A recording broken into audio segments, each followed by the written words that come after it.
Почитувани гледачи, во посета на Република Македонија е делегација на владата на Република Словенија предводена од председателот на владата господинот Миро Церар. Како што беше кажано, после средбата на премиерите Церар и Заев, Словенија останува силен поддржувач на евроатлантските интеграции на Македонија. А Македонија и некогашниот сосед од заедничката држава секогаш имале заеднички прашања, заеднички интереси, па и несогласувања. Телевизија 24 доби ексклузивно интервју со председателот на словеничката влада, господинот Миро Церар. Господине Церар, добре дојдовте во Македонија и да ве прашам, трговската размена помеѓу Македонија и Словенија, според последните податоци, изнесува нешто околу 300 милиони долари. Кажете ми, постои ли начин оваа трговска размена да се унапреди, трговските односи да станат посилни и како би можело да се направи тоа? Najprej lep pozdrav vam in gledalcem. Zelo sem vesel, da imamo tako odlično prijateljske odnose med Makedonijo in Slovenijo, kajti prav ti dobri politični odnosi odpirajo vrata tudi na gospodarskem področju. In res je, imamo dobro blagovno menjavo, malo manj kot 300 milijonov, ki pa se lahko tudi po moji oceni še bistveno poveča, kajti vidimo še številne potenciale, denimo na področju energetike, na področju ekologije, tudi prehrambenih proizvodov, kmetijstva, jeklarske industrije, kovinsko-predelovalne industrije in predvsem tudi turizma, pa tudi druge priložnosti so, denimo naš minister za gospodarski razvoj stalno poudarja, da bi lahko Slovenija pomagala pri razvoju termalnih voda, term v Makedoniji, pa tudi na drugih področjih. Veseli me pa seveda to, da se tudi v Sloveniji vedno bolj odpirajo vrata za makedonske podjetja, makedonske investitorje, kajti kar za 20% se je povečala ta, bi rekel, uvoz iz Makedonije v Slovenijo. In to kaže, da imamo nek zdrav odnos tudi na gospodarskem področju in današnje srečanje, bi rekel, tako na ravni vlad, ko sva s premijerom Zaevom, torej kolegom Zoranom, bi rekel, podprla to sodelovanje in seveda potem gospodarstveniki, ki se danes srečujejo, vse to omogoča, da se bo, prepričan sem, blagovna menjava, pa tudi sicer sodelovanje med Slovenijo in Makedonijo na gospodarskem področju še okrepilo. Постои една перцепција дека балканскиот пазар е главен пазар за словеничките производи, дека Словенија најмногу извезува во земјите од поранешна Југославија или Западниот Балкан. Прво да ве прашам, дали е навистина така? V resnici največ Slovenija izvozi v Nemčijo in v sosednje države, kot je Avstrija, tudi potem Italija, Hrvaška, vendar pa seveda veliko skupno izvozi v dežele Zahodnega Balkana. To je za nas še vedno zelo, zelo pomemben trg, ki si ga želimo širiti skupaj z vami. Namreč ni dobro, da je manjša država, kot je Slovenija, vezana samo na nek trg. Slovenija mora imeti trg zelo širok na vse smeri, torej disperzirano, in zato si zelo prizadevamo, da imamo dobre gospodarske odnose tudi z Makedonijo, pa tudi Srbijo, Črnogoro in drugimi deželami Zahodnega Balkana, seveda tudi članicami Evropske unije. Pri tem pa bi dodal, da je prav tukaj, denimo v Makedoniji, za nas to tudi nekoliko čustveno obarvano sodelovanje, kajti smo dve prijateljski državi že dolgo nazaj in seveda tu gre za iskreno prijateljstvo, tudi na medčloveški ravni, na različnih nivojih, in zato je to gospodarsko sodelovanje nadgradnja nekega drugega kvalitetnega odnosa in zato se mi zdi še bolj pomembno, da te odnose z Makedonijo in nekaterimi drugimi državami, tudi iz bivše skupne države, ohranjamo in spodbujamo ta gospodarski razvoj. In tudi, a veste, ko bo nekoč spet prišla recesija ali kriza, bo zelo pomembno, tako za Makedonijo kot Slovenijo, da imate različna tržišča, da če na enem nastopi zastoj, lahko na drugem naprej razvijaš izvoz oziroma imaš neko investicijsko politiko in sodelovanje. Да, во Словенија имате едно барање од Европската унија за продажба на НЛБ банката. НЛБ банката е силно присутна и тука во Македонија, е една од најголемите банки.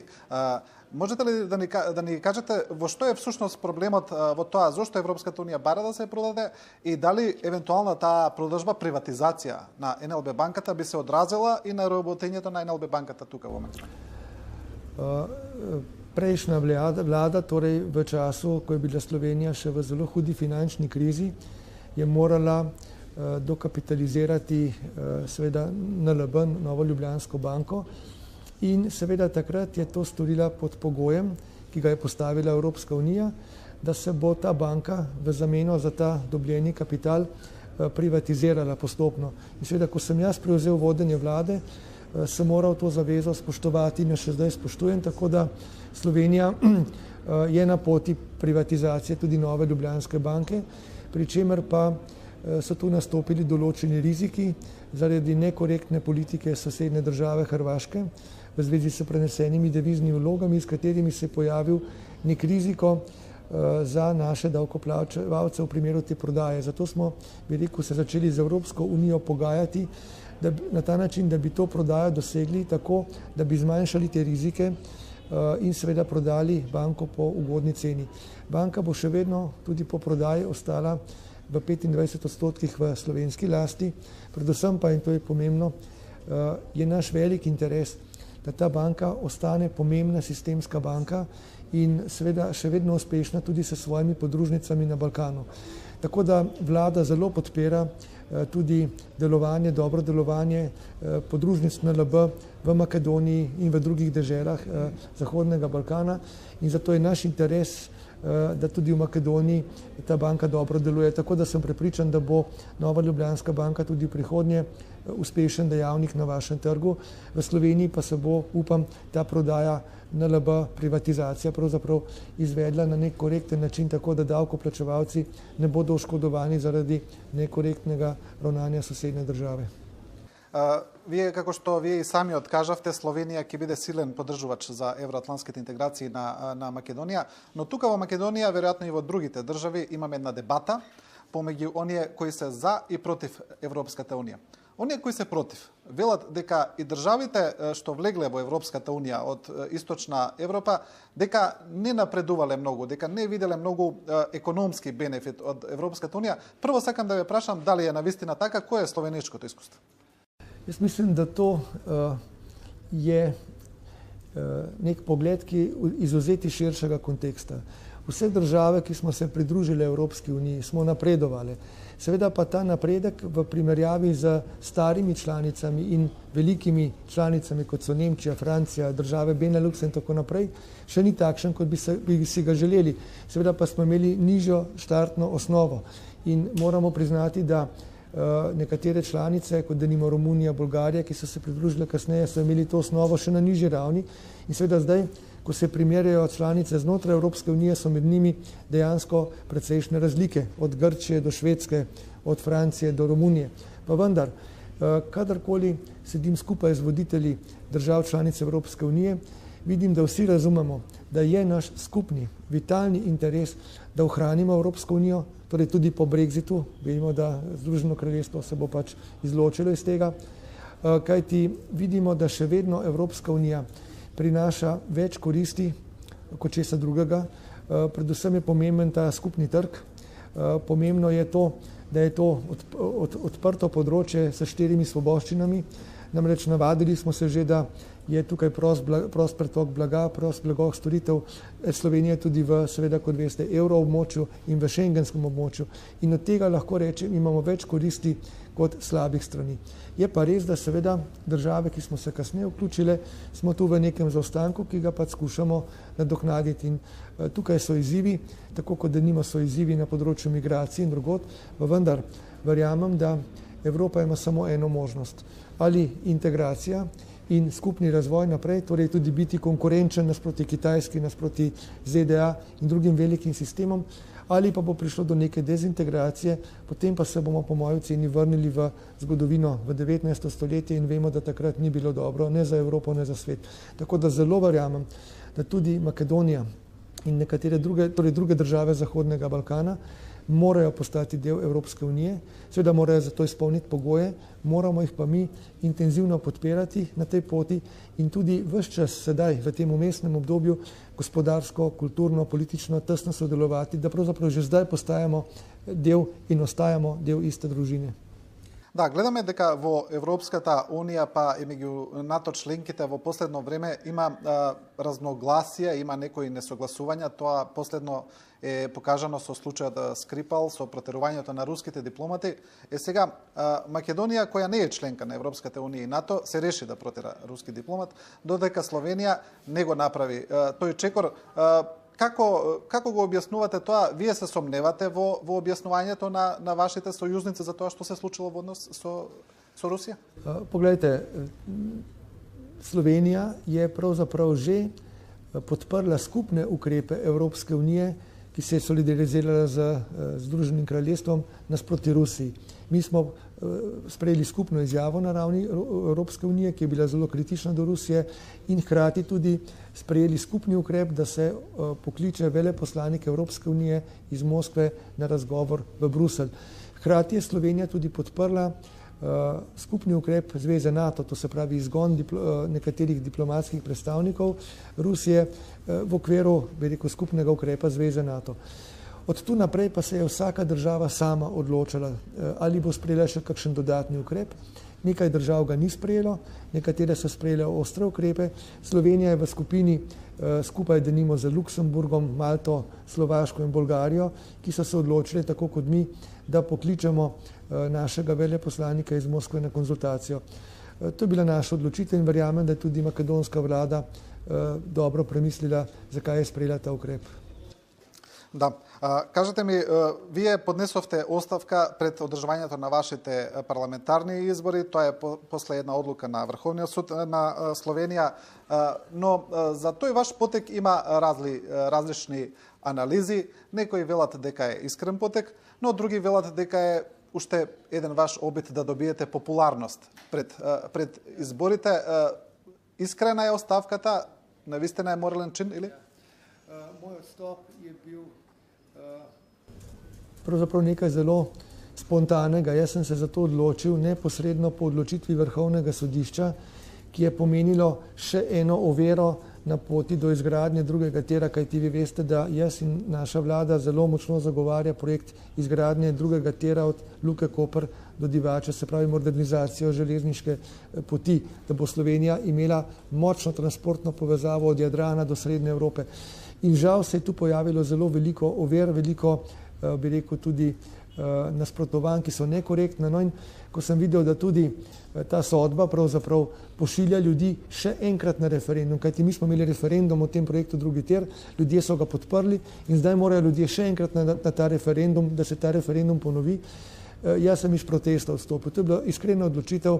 Seveda sem si vzel uro časa, da sem premislil, ali bo to imelo kakšne škodljive posledice za Slovenijo.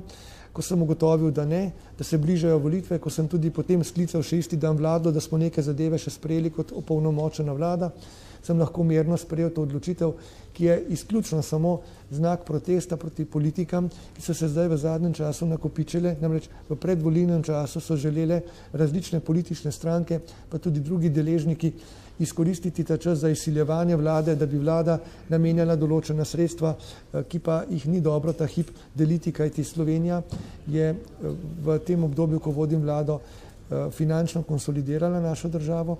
Iz 5% primanjkljaja proračunskega smo zdaj prišli v suficit, torej v presežek. Zmanjšali smo javni dolg, imamo vse pozitivne trende, ekonomske, socialne, finančne. In zdaj nisem želel dovoliti, da bi se predvolilno obdobje zlorabilo za to, da bi se z nekorektnimi pritiski na vlado potrošilo več denarja, kot ga imamo na voljo. In to je bila moja gesta, zdaj pa seveda to ne pomeni, da sem obupal. Grem na volitve in verjamem, da bodo volilci znali pravilno ovrednotiti obdobje te vlade, ko sem jo vodil, kajti resnično smo Slovenijo potegnili iz krize in jo spet postavili na mesto uglednih držav v Evropski uniji in širše v svetu. Да, и значи за време на одржувањето пред македонските парламентарни избори, тука беше актуелен уште еден словенички политичар, тој е господинот Јанез Јанша, председател на Словеничката демократска партија. Тој доаѓаше тука и даваше отворена поддршка на претходната владеачка партија на ВМРО-ДПМН, на господинот Груевски. Тоа го правеше заедно со премиерот на Унгарија, господинот Орбан, со тогашниот министер за надворешни господинот Курц од Австрија. Па тука имаше многу прашања бидејќи претходната партија беше влезена во голем скандал со прислушувањето, па сега се отворени и судски постапки. Беше отворено прашање како тоа представници на земји членки од Европската унија така отворено доаѓаат, поддржуваат тука отворена политичка опција, која во исто време е влезена во голем скандал. Pomembno je, da se razume, da Republiko Slovenijo predstavlja vlado, ki jo vodim jaz, in naša uradna politika je, da podpiramo demokratične vrednote, demokratične procese in pravno državo, vladavino prava. Če se je gospod Janša ali njegova stranka opredelil do tega drugače, je to strankarska politika. Jaz tudi v Sloveniji sem kritičen do nekaterih potez gospoda Janše, še posebej tistih, ki grejo zoper načelo pravne države, ki pravzaprav ne spoštujejo pravnih načel in pravil.